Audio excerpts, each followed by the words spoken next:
Hi everyone, welcome to Photoshop Bootcamp. This is the first of a series. It's just an introduction into Photoshop just to get you familiarized with the interface and just go through a few very basic features. So hopefully you've all got Photoshop 2022. If you haven't, it won't quite match up to the tutorial, but it should be fine. So let's have a look at what you'll probably see when you start up Photoshop. You'll probably see something that looks very similar to this. I just want to run quickly through this screen and then we'll talk about how we start up Photoshop in a new document. So this screen in itself is quite useful. Photoshop, they've improved a lot in terms of tutorials and trying to get information to you. In fact, your biggest problem now is not a lack of information about Photoshop, it's that there's too much information. So what you'll find is if you're on the Learn option here, you'll have a bunch of tutorials that there'll be a or they call them a workshop, or like a hands-on tutorial where it gets you to point and click and practice various skills. So you can try those ones, or you can also try down here a whole bunch of videos. In addition to all of that, we've got this URL here. It's at Adobe, and it sorts even more videos by beginner and experienced. And I'll put this link in the description of the video below. So yeah, there's a whole lot of information for you to learn about these tools. You've got to be careful that you sort of focus and don't get lost in them, or you'll spend hours and hours and hours doing tutorials. Okay, so that's why I've sort of created these tutorials. Hopefully they're sort of focused directly at what you need. So Photoshop is a really big product. You can't possibly master it in a few weeks. All right, so if this is the screen that you initially get, and it's got a whole bunch of educational stuff, eventually you're going to not want to know about the educational stuff. You're probably going to want your home screen. Now, on your home screen, what you're seeing here is still a bit of tutorials, which you can hide if you want, and then it will just show your files here. What you can also do is have a look at your files. Now, these files are files that will exist on the Creative Cloud. So you'll actually be storing them in the web on the Creative Cloud network. I think you have 4 GB of storage. It's probably not a bad option. It's certainly safer than saving things on your laptop without backing them up. And also gives you the option that if you want to swap computers, you'll have all of your images that you've created available in the cloud. So I would think about that. So that's what this is showing, just your Creative Cloud stuff. So here I've got all the images that I've recently done. And this sort of interface here is pretty much what you'll use. If you haven't logged in, you probably should do so. And we pretty much only use this one, and your files. We don't use anything else. So what we really want to do is we want to open a new file. Now there's 3 ways to do that. You can go up to the menu up here and go File, New. You can click on New File here. Or probably my preferred method is if I press Control-N, and all of those things, regardless of which one you chose, will bring up this dialog box. Now, what I'm trying to do is, while I'm making these notes, I'll just put my shortcut keys in. So we press Control-N, new file. Control-N is a really useful one to know because it's used in so many products, certainly all the Adobe products, Word, stuff like that. Whenever you want to create a new file, just Control-N and you'll get a new file. All right, so we will go New File here. And this dialog box is pretty busy, so we'll run through this just a little bit. First of all, we're working mainly on a magazine for this project, so we'll focus on that. So if you click on Print, you'll see letter and legal and all this stuff comes up. You'll see A4 comes up as well. You can select A4, and it generally is pretty smart. It'll work out what sort of units depending on the type of stock that you're using. One interesting thing that is important here is this resolution. So the resolution refers to how many dots or pixels per inch. You notice that we're using the imperial inch here. I'm not going to change it because the 300 pixels per inch is a really common measurement, standard throughout the industry, so we'll leave it at that. The important thing is that you have at least 250 and preferably 300 pixels per inch. This controls the appearance of what it will look like when you send it to a printer, or in your case, submit it for when you submit it for marking. If you go below that, it won't be print quality. We'll have a separate video on that, so I won't go into it. Just be aware that you really need to have that set from 250 to 300 when you select. Okay, and that's all. You just select those two. Everything else is fine. RGB color is okay, even though if we were doing a magazine, we'd probably use CMYK. But for us, RGB is fine. 8-bit is fine. That's the number of colors. You could bump it up, but I think 8-bit will be fine for our applications. Everything else can stay as is. Sometimes you might want to use portrait. I tend to want to use landscape all the time because it represents a magazine page. And I go create. And this will create a blank new page. We have another option actually, and one that I use quite frequently in terms of creating a file that I want to run through with you as well. So quite often what happens is, you're going to want to, I might just squeeze this down a little bit. Control 0. So I've just pressed Control 0 there. So Control 0 fits your whole image to the screen. So that's quite a useful one. I might just add that here.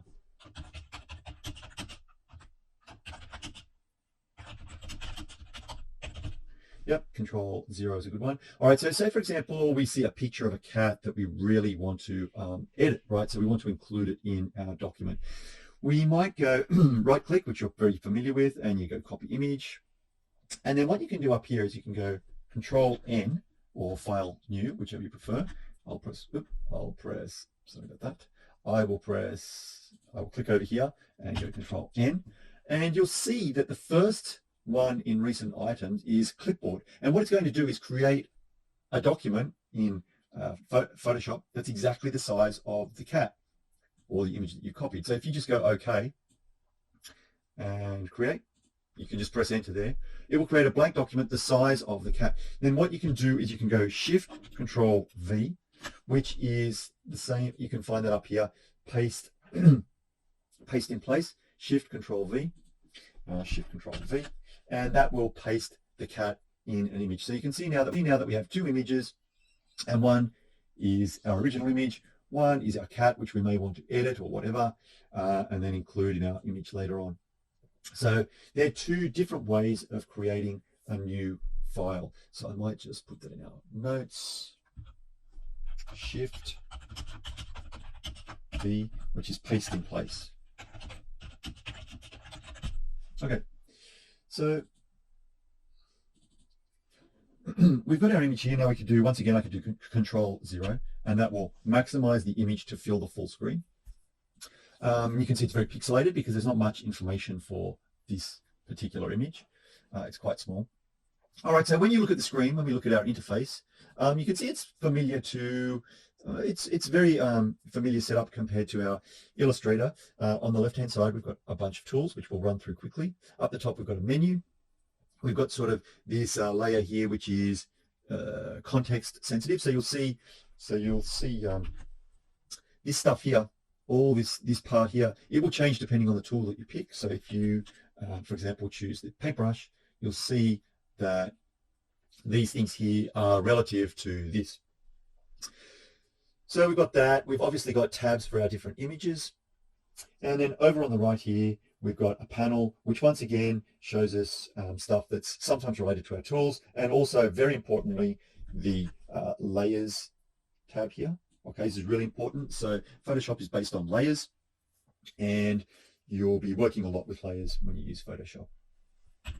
So as in InDesign, you have workspaces. So there's a lot of stuff that you can actually do with Photoshop. You can even do animations. You can do so motion, painting, photography. We'll be mainly concerned with photography. And obviously, once again, it's very flexible. So you can just, drop and drag toolbars and cause sort of havoc all over the place, right? You can really change things around, and you can always, reset to the default.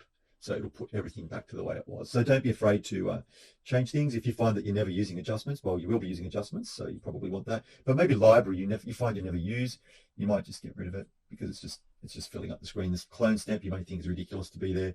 You may just get rid of it, right? And then maybe later on you decide, oh yeah, actually I wanted that. You can just reset your workspace and it will put everything back as per normal. these are the main components of the screen. You'll also find there's a couple of very important things down here.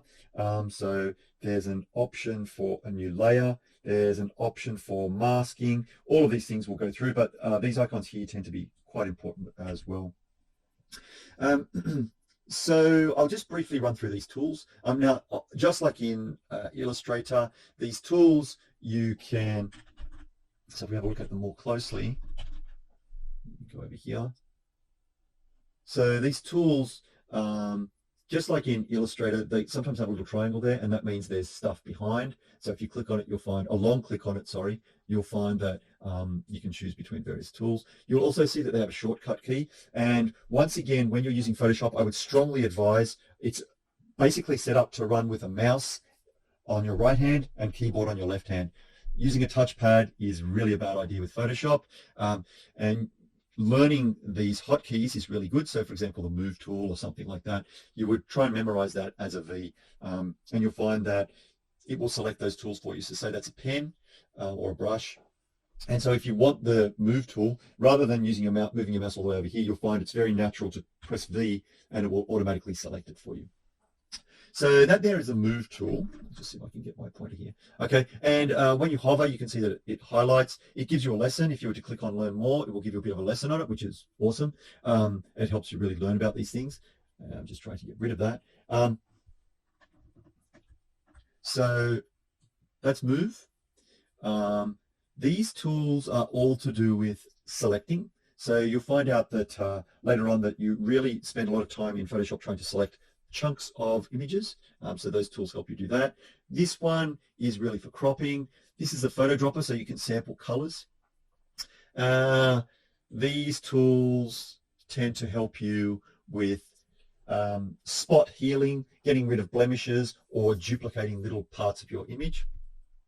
This tends to be like a brush tool. This is a cloning tool. Some of these I don't even know. And you'll probably, just let me get out of zoom mode. You'll learn them as you go along. Some you tend not to use. That's a burn tool.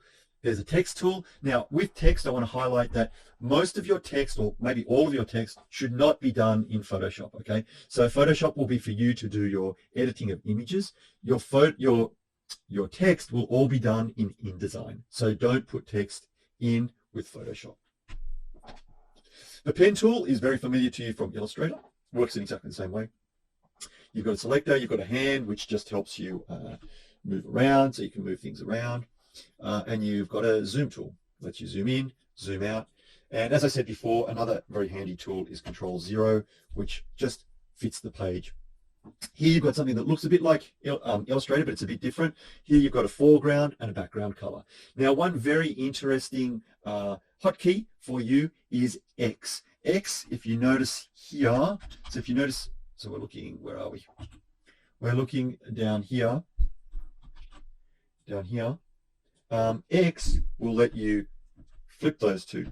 So it'll let you flip foreground and background, which is a very useful thing. In fact, we might add that to our list of things. X, flip.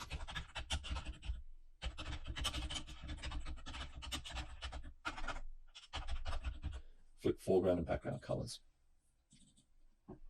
Okay, this one is, I'm not even sure. It's a masking, so usually for masking I tend to go over on the bottom right here. And what have we got here? Okay, you probably won't use that, but you can experiment with these if you want. So, and up here also you can see that you've got a couple of handy dandy buttons as well, which emulate the Control-0 sort of thing. You've also got under view, you can see you can do all sorts of different views. But if you memorize Control-0, you tend to find that that's a really useful one to use. And that is about it for an introduction to our interface. Like I say, there's a lot of tutorials and you need to be selective about which ones you do. Otherwise, you'll spend all your time doing tutorials. And actually, you need to practice, not just watch tutorials, to build up some muscle memory, to remember that X is, flip color.